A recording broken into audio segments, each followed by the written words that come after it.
Jamie and I met at the University of Wisconsin-Stevens Point, but it wasn't until after college that she finally was receptive to my interest. By a chance meeting a few years after graduating, we finally began dating, and Jamie affectionately refers to me as her favorite Plan B. Dale and I got married in April of 2016 and had our first daughter, Nola, in March of 2017. At 6 years old, Nola is the all-nurturing caretaker of the family. In November 2018, we welcomed our second daughter, Tilly. Tilly is our spunky, lovable 4-year-old middle sister who never stops hugging her sisters. Our final child chapter ended with another girl, Saylor, born in August of 2021. Our 2-year-old little girl is the happiest baby we've ever known. We didn't realize just how important or how big of a role Saylor's birth would have for our family. In fact, we credit Saylor with saving Jamie's life by bringing an awareness to changes in her body that we could not see and had not yet known. And toward the end of 2021, Jamie noticed something wasn't right during feedings with Saylor. Saylor was rejecting the right side of her mama, and we couldn't figure out why. I began noticing some significant swelling in my right breast, but chalked it up to routine complications from breastfeeding. When the remedies to alleviate the pain and swelling didn't work, my doctor, Dr. McCullough, ordered a mammogram. I was worried about Jamie right away. I was. Just her age, and with breastfeeding, we see a lot of different changes in the breast, but what she had on her exam was not typical. And so I actually called the breast coordinators in women's imaging after I saw Jamie and asked if they could expedite her imaging because I was worried about what I saw on her exam. And then suddenly, or so it seemed, multiple tumor growths were discovered in my right breast. And in that moment, I knew that it was cancer. And I felt this black wall of death just shoot right up to my face. And I started sobbing and I was moaning, my babies. And I was so terrified. I don't even remember the next part, but I just, after all the scans were done, I went into the bathroom and I just sobbed. I just kept moaning, my babies. I did not want to leave them without their mother. The next evening, I happened to be at the hospital and her results came back as invasive breast cancer from the biopsy. And so I knew when I saw the results that it was the weekend and I wanted Jamie to be able to have a conversation, hear them from me instead of having to read those on her own and wait until Monday to find out the next steps. So I was able to call her and had a conversation with her and her husband. They were already worried. They were prepped because we were worried about the mass. But I think until you hear that final diagnosis, it probably doesn't all set in until you hear those words. The resulting biopsy the next day revealed exactly what we feared most, as Jamie went from a healthy mom to now having to process how she and our family were going to take on what we were told was very aggressive stage 3 breast cancer. That night after we put our kids to bed, we just laid in bed and cried and cried and cried. And my husband looked at me and he said, "This is gonna be okay. I'm not letting anything happen to you." I said, there's no other option. I can't die. I'm not gonna die, because I can't leave my kids without their mother. Throughout our 3 pregnancies, nothing had ever come up, which is what made these tumor growths so concerning. They grew rapidly, large, and spread to my lymph nodes. Due to the very aggressive nature of the cancer, I endured the first intensive wave of 16 rounds of chemotherapy in early 2022. On July 18th, 2022, I underwent a complete mastectomy, hysterectomy, and sentinel lymph node removal. The biopsies from those surgeries, unfortunately, had shown the cancer lacked a complete pathological response and was still active. Just a week after the surgeries, I had to have another surgery to remove the remaining lymph nodes from my right armpit. Though painful and daunting, I was willing to do anything for my best chance at survival.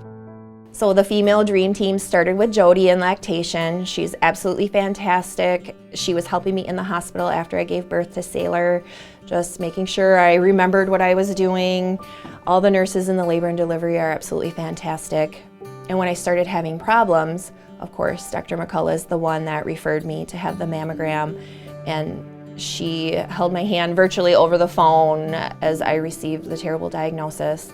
And then we have Dr. Tony Stanley, who put the port in for me and talked to me about all of my surgical options and gave me the best recommendations that she could.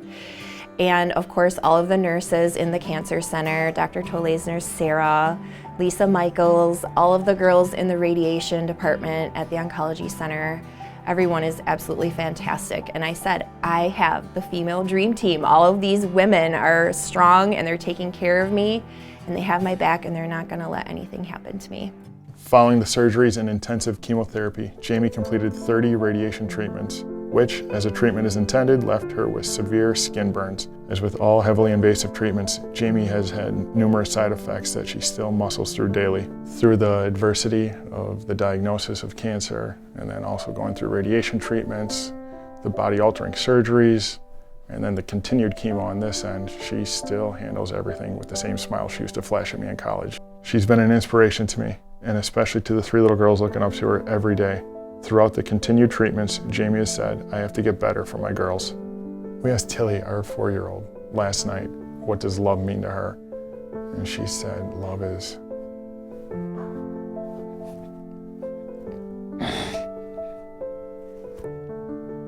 She said, love's when mommy holds me at night.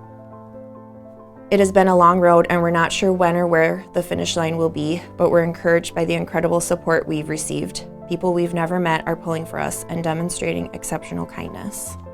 The support from the Caring for You Fund was an incredible blessing. As I quickly went through my sick time at the police department while home caring for Jamie and the girls, it helped balance my loss of income. Once I started going to my doctor's appointments at the oncology center, that's when I started being more willing to accept help. So I met Ellie at the cancer center and she's absolutely fantastic, and she would sit with me every single day and I would open up to her and she was a listening ear and she would always hug us. She gave the best hugs. All of the nurses in the cancer center are amazing.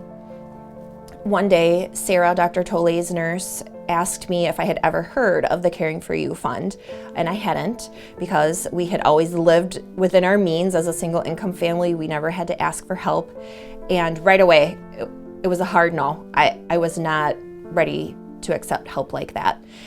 And the next couple appointments, she kept asking me, saying, this is what the fund is about. It's there to help others. It'll help you with groceries, utilities, lots of different things. Why don't you talk to Julie, the social worker, and she'll tell you more about it. So I met with Julie and she explained everything, and finally I agreed. And it was such a wonderful decision. We got our utilities paid for a month, and we got 2 months paid for groceries, and it was truly such a tremendous help. I feel so humbled by the community. We're brand new members to the community, hit with a devastating blow of a cancer diagnosis. We didn't know anyone, and to be presented with this offer of a donation in this manner, I truly felt a member of a community like I never have before. It helped not only me and my husband Dale, but our 3 children, which they're the real heroes of the story. Everything I do is for them, and all of the donations that everyone gave us helped for food for them and for utilities for our household.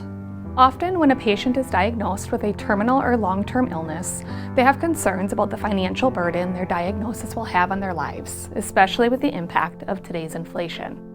As a single-income household, the Bratz family was significantly impacted when Dale began taking time off of work to assist Jamie with her treatments. Juggling medical costs, childcare, mortgages, bills, and the inflated cost of gas and groceries. Through help from the SSM Health Cancer Care team, the Bratz family was connected with the Caring for You Fund. Through the Caring for You Fund, we were able to assist them with 1 month of electrical bills and 2 months of groceries. Over the past 13 years, the Carol Hyland Caring for You Holiday Luncheon has raised more than $380,000 to assist nearly 1,000 people in need right here in our community. The doctors are very hopeful that I'm going to be cured. I'm still stage 3, so it's curable at this point. I have been on an oral chemo since December of 2022, and those side effects have not been going so well. So currently I'm battling some lung inflammation that was caused by the chemo. So I'm on a break right now, and once the lung inflammation clears up, I will probably go back on a different chemotherapy, an oral chemotherapy, for another 2 years.